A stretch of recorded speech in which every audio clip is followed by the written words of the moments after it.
Isang OSK na araw na naman syempre para sa ating mga subscribers, mga followers. Ayan. And for today's video, dito tayo ngayon magbablog sa mga fast brake unit. Ayan, below market place ang mga presyo ng mga sasakyan dito. Ayan, kaya fast brake unit para mabilis ang bentahan. At ayun, nahan na lang kayo kung anong mapipili nyo. Mali nyo, baka isa na dito sa mga ipapakita ko yung sasakyang hinihintay nyo na siguradong pasok sa mga budget nyo. At ayun, syempre bago tayo magsimula, kung okay lang, baka pwede magpa-like at magpa-subscribe na rin dyan kung okay lang naman. At kung sa Facebook ka naman nanonood, baka pwedeng pa-follow at pa-share na rin para sa ibang ka-spaghetti natin.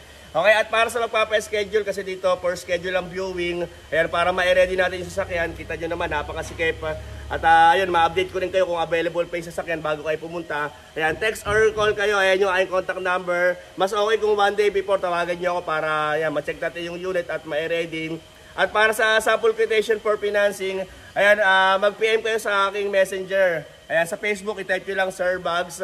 Ayan, dyan na lang kayo magtanong para sa sample quotation for financing. At nag-approve din tayo dito ng low down payment, okay? At mag-follow na rin kayo dyan. At ayun, syempre, start na tayo para makapili na tayo agad. Okay, let's go! Okay, so ito, first unit natin, 2020 Hyundai Accent. Ayan, 1.4 GL, gas engine, automatic transmission. Ayan, 84,000 mileage. Check natin mamaya kung yung kanyang saktong mileage. At ito, ikutin ko lang. At ang asking na ito for cash ay 470,000 para sa 2020 model na Hyundai Accent gas engine. 84K mileage. Ayan, medyo madumi lang siya. Pero, ayan, maganda kung masasabihan niyo ako bago niyo ito tignan para mapalinis ko. Ayan, so ito naman yung kanyang likuran.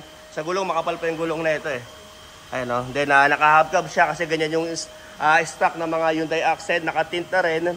So, check natin yung loob. So, ito yung loob ng Hyundai Accent. Ayun, ang kanyang saktong mileage ay 84,274. Okay, dito, syempre, sa mileage, iba-iba yung mileage. May mababa, may mataas. Depende sa unit na makukuha ni Bossing. Pero, ang mga sasakyan dito ay as is where is. Ayan, at ulitin ko, wala tayong warranty sa mga sasakyan dito, syempre. So, ayan. At sa mga gusto magpasok sa financing ng low down payment, ayan, pwede naman kahit 10%, 15%, pero for subject of approval. Okay, so ulitin ko to.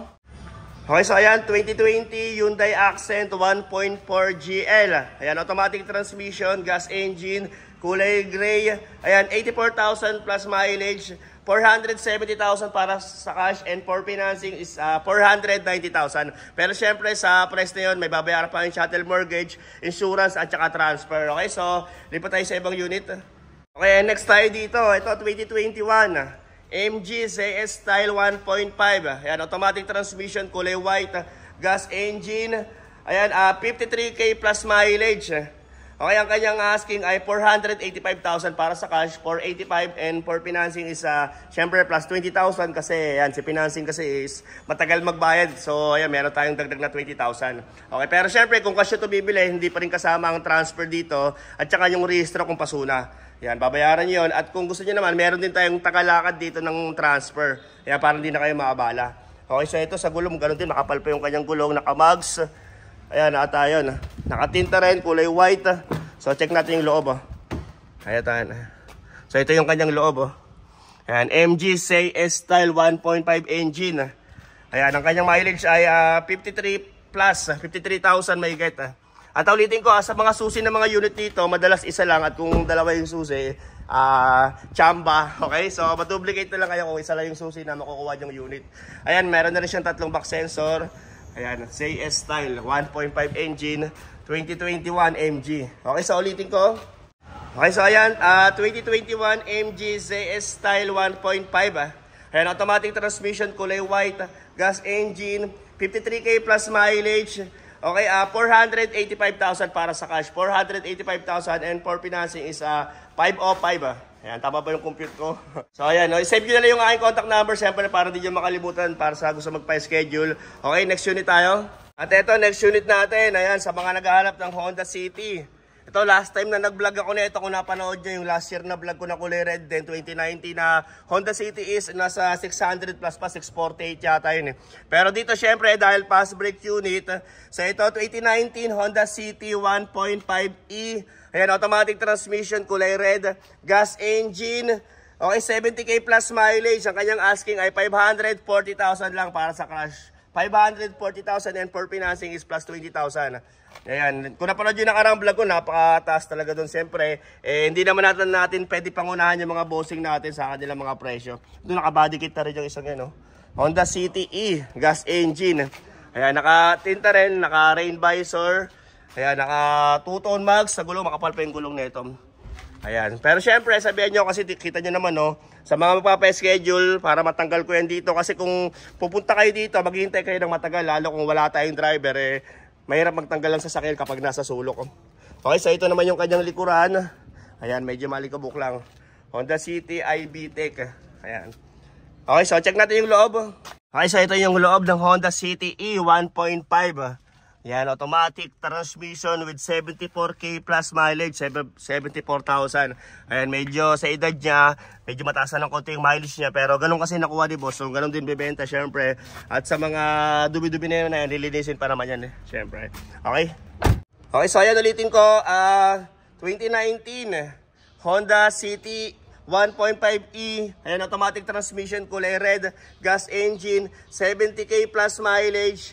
540,000 ang kanyang asking para sa cash. 540,000 and plus 20,000 for financing. Okay, so lipat tayo sa ibang unit.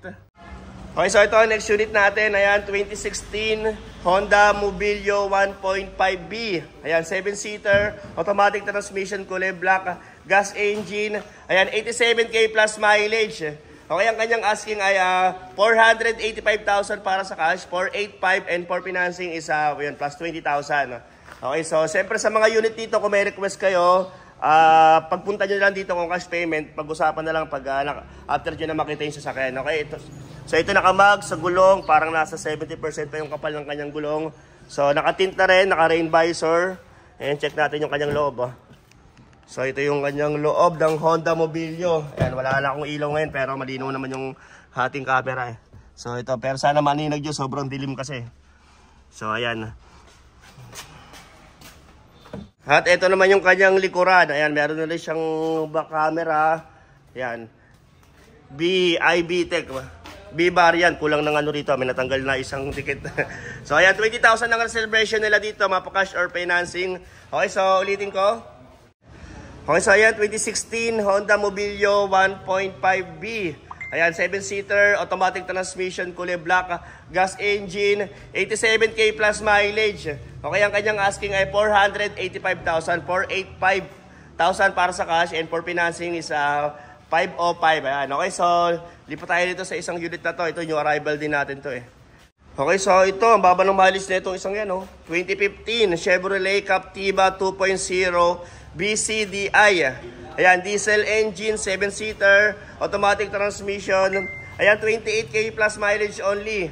Ayan, ang asking na ito ay 450,000 para sa cash, 450. And for financing, not sure kung kaya pa to sa financing, pero tingin ko kaya pa to. Pero pag low down payment sa mga ganitong edad, mahirapan na tayo.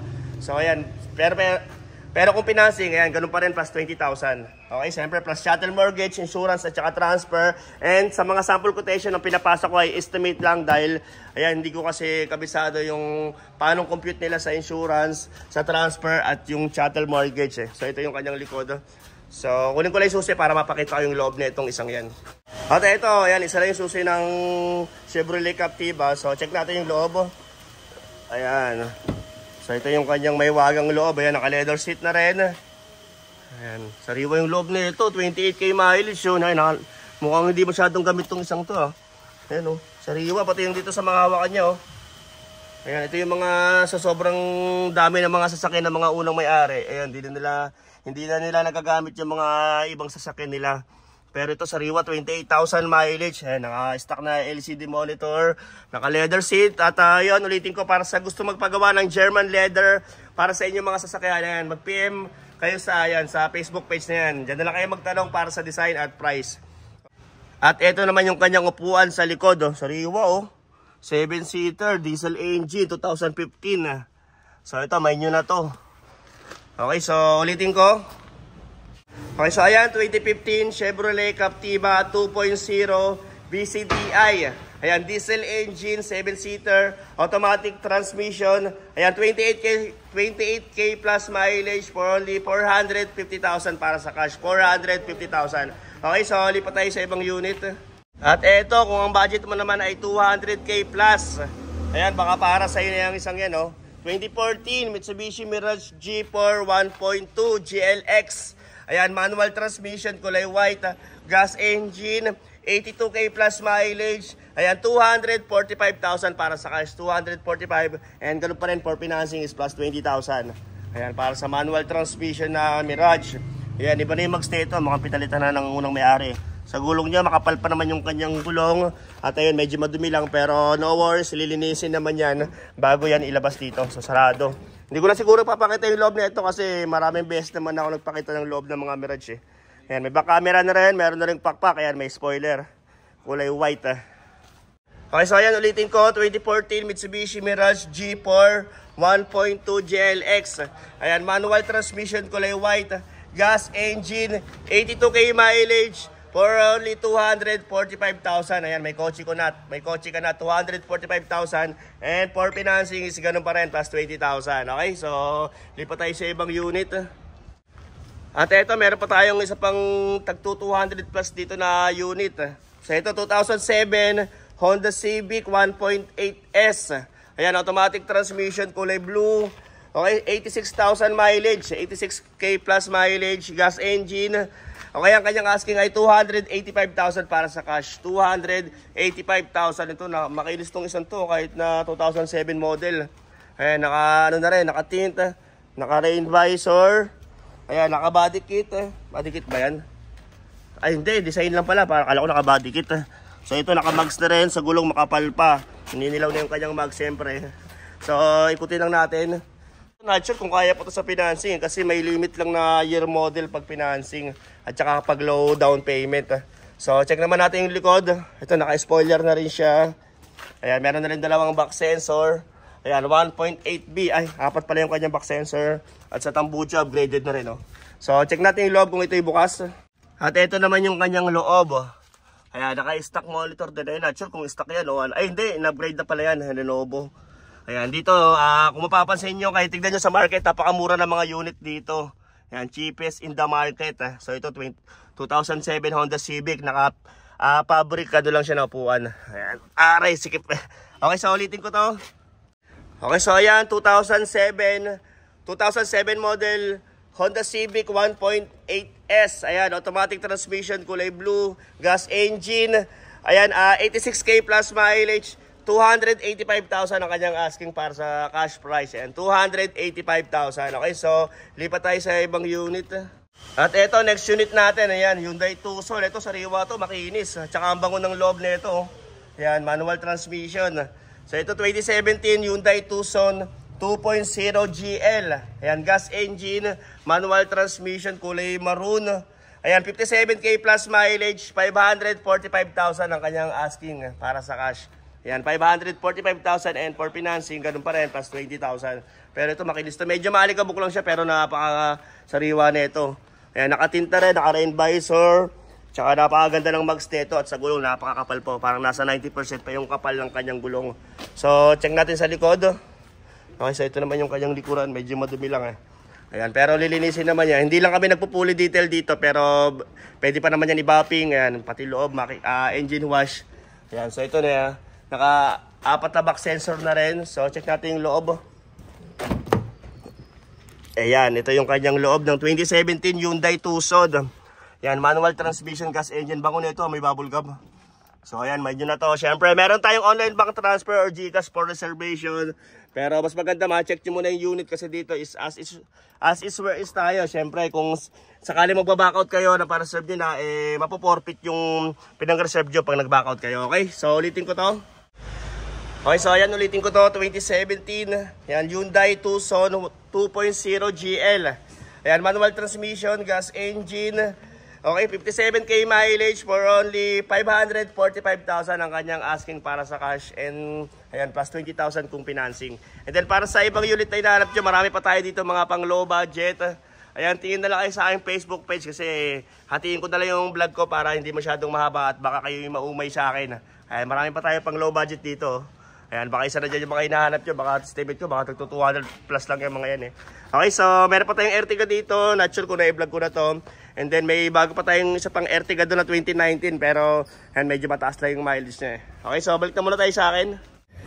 Okay, so that's all for now na lang muna. Sana may nagustuhan kayo sa mga pinakita ko at sana nalibang kayo. At syempre, maraming salamat sa mga bumili ng sasakyan last year, sa mga nagpagawa ng seat cover, at sa mga nag-subscribe syempre, at sa mga hindi nang iiwan. Thank you sa inyo. Syempre at muli, Sir Bugs nga pala ang pinakagwapong bugaw ng mga Reposes cars. Thank you very much for watching.